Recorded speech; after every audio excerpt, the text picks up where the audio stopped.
So look, training load is really important. That's one thing that VX is really proud of what we've done here. We've sort of taken the normal sort of athlete load and body load and made it much more customisable to the sports. And with sevens, it's such an evolution of the sport, with the Olympics being a real target these days. We're seeing the physical capacity of athletes just go through the roof.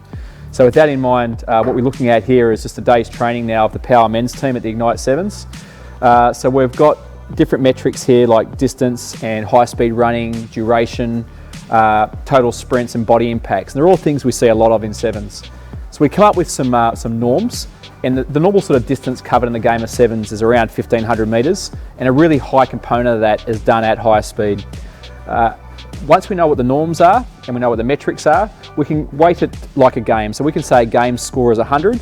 Now yesterday's training was actually 150, and the reason for that wasn't because of impacts, it wasn't because of the distance or the high speed distance, it was mainly because of the duration and the total distance covered.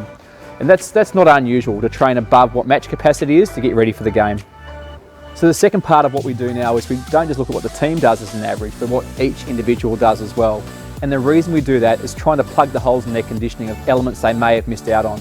Because just like undertraining can be I guess a risk for the athlete and not getting them prepared, so can overtraining. So overtraining and undertraining can both be risk factors. We're trying to make sure we expose them to the right types of things that they need in their event. So on this screen here, what we're looking at now is their individual load score and how they accumulated that load. So they may have scored 100 points, but did they get those points through body impacts or high intensity running? So for every athlete now, we can break it down and see which areas they scored high in and which areas they scored low. And then whilst we're doing those games, whether real time or after the session, we can plug those gaps and make sure they're getting the right exposures to reduce the risk and get them performing at the right level.